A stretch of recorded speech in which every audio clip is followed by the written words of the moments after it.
everybody. Recording live from somewhere. This is Zach Cupples with episode number 98 of the Movement Debrief. And tonight, folks, it's going to be one that will impress you. We're going to talk about rib rotation. How do the ribs move? How do the ribs externally and internally rotate? How do they move when you take a breath of air in, breath of air out? Give a listen.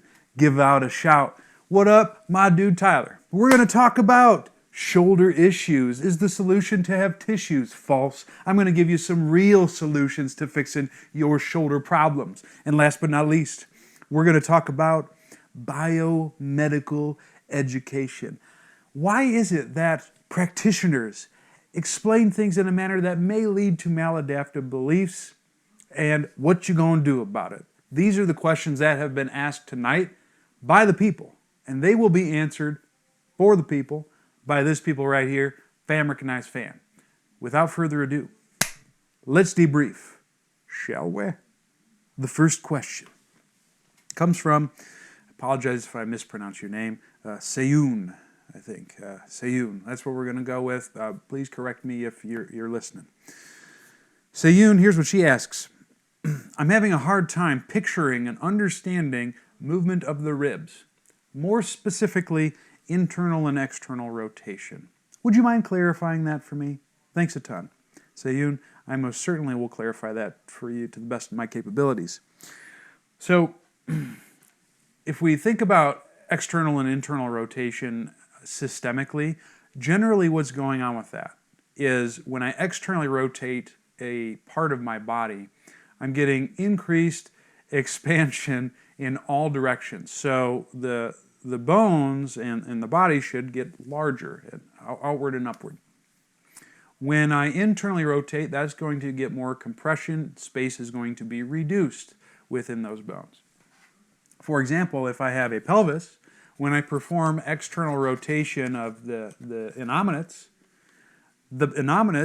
ought to expand, and so they move outward and this whole thing tips back. So that would be ER of the pelvis, and then it would compress and get smaller and tip forward, and that would be IR. We can apply the same principles to the rib cage.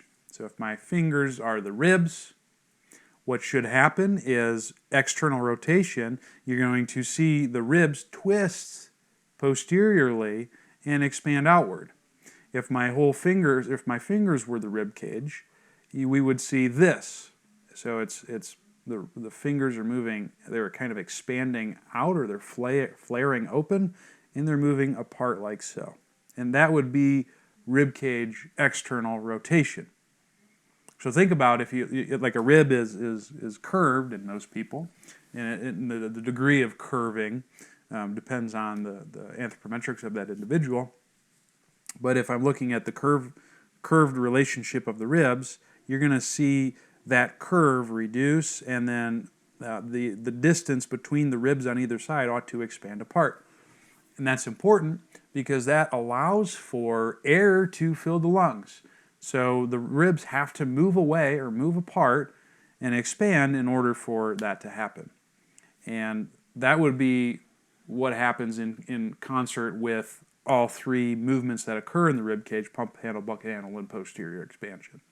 So that's external rotation, ribs moving apart and starting to straighten out a little bit. Internal rotation would be the exact opposite. There you're going to see more curvature in the ribs. The ribs are going to bend and they're going to move downward. So the rib cage ought to rotate almost anteriorly as a unit, much like with the pelvis. With the pelvis, during external rotation or inhalation, we see this whole thing tip backward. During exhalation, the whole thing tips forward. Same thing with the rib cage. So it gets narrower, it gets wider, side to side, and comes together. And that would be IR. So external rotation looks like so, where it expands like this, so the air can fill the lungs can fill with air. And then IR is more bending and downward movement of the rib cage. And that's the difference between ER and IR. And that is a summation of pump handle, which would be forward and upward movement of the rib cage, bucket handle, which is outward and upward movement of the rib cage, and posterior expansion, which is backward and upward movement of the rib cage. All of that is to create multidirectional expansion, or as some people might say, multidimensional. And then with IR, those actions compress downwards, so air can be squeezed out of the ventral cavity, and you can complete the respiratory cycle. So that's rib, ER, and IR. Sayun, great question. To piggyback off this question, the next one comes from Matthew Blair Davis. Here's what he asks. Z, I deal with more shoulder issues than ever before. Always looking for more strategies to create a mobile scap and a stable glenohumeral joint. Great question, Matt. Shoulder issues, the big thing that I look for is not necessarily a mobile scap and a stable glenohumeral joint. I think you need an appropriate amount of motion in both of those things. The scap should be able to move within all degrees of freedom. Same thing with the glenohumeral joint. And obviously you don't want to have too much. So you kind of want to have that sweet spot. The most important thing, in my opinion, when it comes to reducing shoulder issues is maximizing the respiratory component first of all the stuff that I mentioned before. You should be able to put air into the rib cage in all directions. Many of the muscles that attach to the scapula and attach to the humerus have attachments along the rib cage and the spine. Your ability to move air in various parts of your body cavity will influence the length-tension relationship of these tissues. So if I can't get air posteriorly, that's going to change the contractile orientations of stuff on the back. If I can't move air in the front of my chest, my pecs are going to be un fuego, more so than they already are. And if that's the case, then that's going to influence shoulder range of motion. I might not be able to put my arm into positions because of that increased tension in the chest. So your first line of defense would be to improve your ability to move in all directions, or move air in all directions. That starts, for me, by establishing lower thorax dynamics. The way I do that is by making sure that my clients have an ability to tuck their hips, as well as complete a full respiratory cycle where an appropriate amount of abdominal tension can be maintained on the inhale. That's to create outward and upward expansion of the rib cage, and vice versa when it compresses down. If you don't have that, you're going to have a very hard time putting air into the upper thorax. And that would be the next thing we would do. Activities I like that focus on that lower thorax positioning. I usually start most people with either a wall tilt or a sideline tilt, depending on what the infrasternal angle is. I will link those moves in the show notes, which can be found on zachcupples.com tomorrow. I'll link my top 2 moves that I start people out on, as well as infrasternal angle. If you don't know what that is, you probably should check out some of my former debriefs on that. That's a paramount move for me, because when I coach people through that, it teaches them how to tuck, it teaches them how to complete the respiratory cycle, and in the videos that I'll share with you, I go into a bit more detail on that. So you need that first. From there, getting expansion both anteriorly and posteriorly in the upper thorax is paramount. That's incredibly important for when I go to do something like overhead press, which to me, if you can overhead press, that's probably the pinnacle of shoulder health for most of the people who we're going to work with. I think you could probably argue throwing, among other things, if you have an athlete who that's their terminal activity. But if you're just a gen pop person, I think a worthwhile goal for most everyone, with, of course there always being exceptions, being to be able to complete some type of overhead press. And the reason why that is if I can overhead press, or in order for me to overhead press, I have to have the capability of expanding the upper thorax in all directions while keeping tension in the lower thorax. And if you do those things, you're probably going to be in business. So if I can't do that, though, I need to do things that create that expansion. What I really like, and I've been using quite a bit to do that, is inverted activities. I'll link the decline quad on elbows. I think that's a really good one to encourage that A to P expansion. but also really anything that's more vertically oriented does the same thing. I love pull downs, and I like incline presses as an example of that. But really, you can do whatever you please. Just think about the positioning that we achieved with those baseline breathing exercises where I have you tilting and keeping the lower thorax anchored down. You need to be able to maintain that in progressively more challenging positions. Same thing with an overhead press. I don't want someone severely arching their back when they go to do that, because then it's no longer an overhead press. It's a horizontal press because they're arching their back like they're setting up for a bench, so they don't have to go fully overhead. And then you're at more of a horizontal orientation, which we want to minimize if your goal is to minimize shoulder issues. And that's really some of the key moves that I like. So to summarize your question, Matt, the most important things for me, shoulder health-wise, and also I haven't found I've had to go much beyond that with most people, is making sure they can put air into all aspects of the rib cage. That starts by achieving lower thorax orientation along with the tuck of the hips.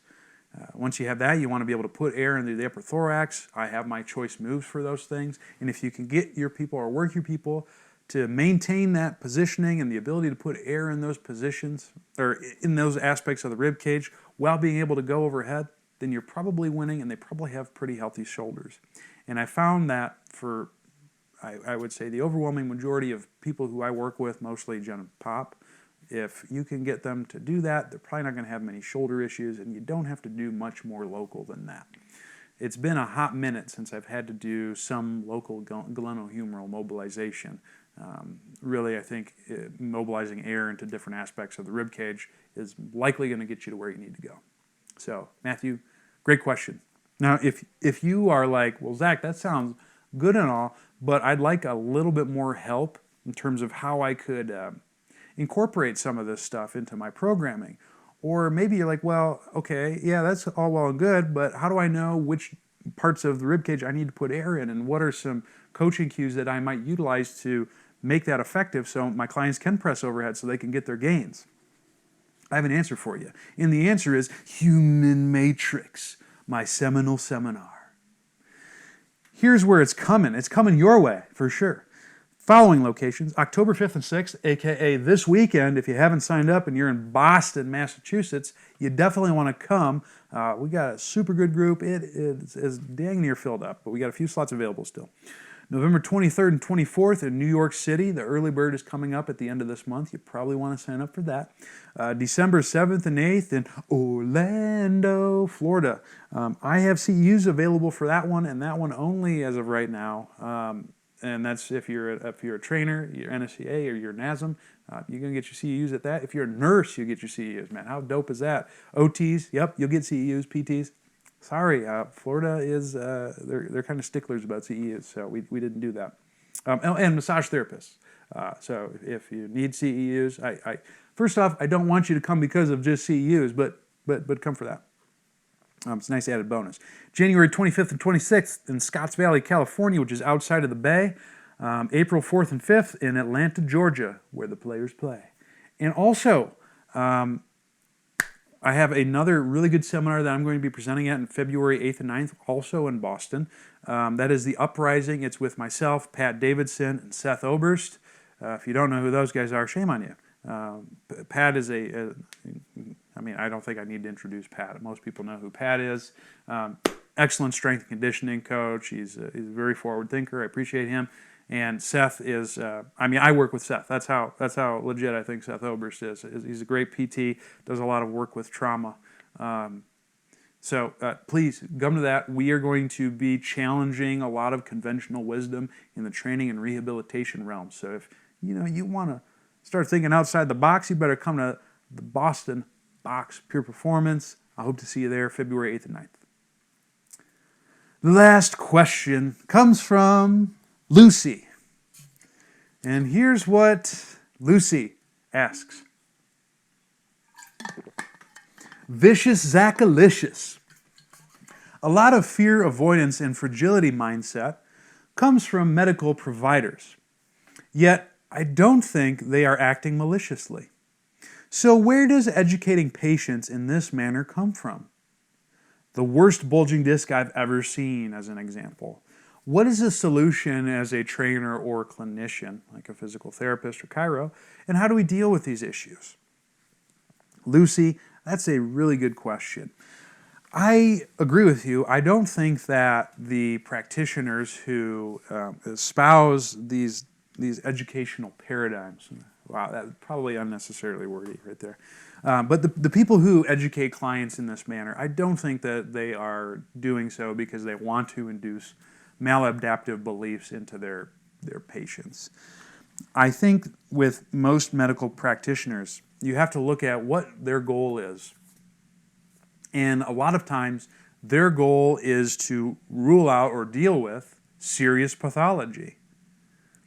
Things like cancer, or if someone is a neurosurgeon and they do back surgery, and you have someone who's got cauda equina syndrome where you could potentially become paralyzed, lose bowel and bladder function. Like, those are serious things. And it is up to them to find those things. Find and fix. That is the goal of conventional medicine and a lot of these practitioners. They're dealing with serious pathologies that, well, they may be helped by methods such as diet, exercise, and sleep. There's a lot of people who aren't, and they may need conventional care, and I think that's okay. The shortcoming of that is because they have to spend so much time learning all these pathologies and learning how to treat these pathologies so people stay alive and they can stay well. I think that comes at a cost of learning other things. And I don't think this is native to medical doctors or nurse practitioners or physician's assistants, because when we're talking about things like pain science or the biomedical model, which is what they're taught, well, when I was in PT school back in the day, I wasn't taught pain science either. When I was in PT school, and this was 2009 to 2011, and the information was there and it was available, we learned the structure at fault model. That was what we were taught. We learned, gosh, I can't even think of the thing. It's the old pain model. Gosh, that's terrible. See, this is good. That means I forgot it. But we learned very much this happens. We had pain fibers, tissue damage equals pain, these types of things. And when I was in PT school and in the residency, I had to follow a structure at fault model when I was working with people. So it was up to me to use different tests, and that included special tests as well as structural differentiation, to see, was this a joint problem, was this a muscle problem, was this a nerve problem, and it's something that's just ingrained in the medical field, because I think that we're trying to fix these types of problems. As a downside, when we neglect the psychosocial side of things, we may say, we may explain things in a manner to people that are uneducated, who may take this in a way that leads to a fragile mindset or fear avoidance. You may explain to someone, because your job is to find pathologies, that they have a bulging disc and it's a big one, but because that's their job, they may not go into, but this is a normal finding, we see all of these things, so on and so forth. And they just may not be educated in that, because they're probably more educated in the tissue pathology side of things. And maybe that's not their job. Maybe that is the job of the trainer, and that is the job of the physical therapist and the chiropractor and the movement professionals who are going to be working on a more regular basis in terms of educating them on terms of what to expect with pain, among other things, than medical providers.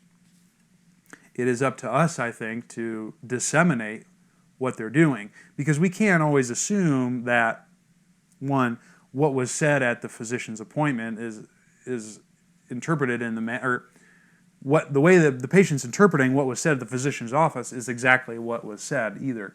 So I think we have to give these practitioners the benefit of the doubt. So I think it's up to us to validate in a way what the practitioner said. We don't want to poo-poo other practitioners, because that's not good for the patient. We might, our egos may benefit in that regard because we think that, they're saying dumb stuff, but we have to make sure that patient actually likes that practitioner, and we may want them to keep going to them. So what I would say to that is we have to acknowledge what the patient's feeling or the client's feeling, meet them where they're at story-wise, and if they're given a certain explanation, you could just say, well, let me flesh out a couple things along with that. So we'll use the disc bulge as an example. So client or patient comes to you, they say, I was diagnosed with the worst bulging disc I've ever seen. You can fill in the gaps that maybe the physician didn't have time to fill in. You can say, well, that's okay. Guess what? In 7 to 9 months' time, discs have been shown to heal and go back to their normal positioning. Also, as long as you don't have these signs and symptoms, which for a disc bulge would be loss of bowel and bladder, no weakness down the leg, you can check all those things too if you know how to perform the examination. Loss of sensation. These are good things that show that a conventional, or not conventional, but a conservative approach can impact this. And then you can also go into a lot of the research that shows asymptomatic people can have these findings as well. And the way I usually approach it is not saying, hey, well, there's a certain portion of the population who has these findings but don't necessarily have pain, therefore your practitioner is wrong. What I say is, hey, there's 30% of the population, or whatever the value is, that has findings like you that don't necessarily, that are asymptomatic. So then why is it that you couldn't be a part of that category? That way you're validating what the physician told them, but you're putting a spin on it that may reduce that fragile mindset and fear avoidance. And then you can go into things such as nerve health. In the case of this, nerves need 3 things: movement, space, and blood flow.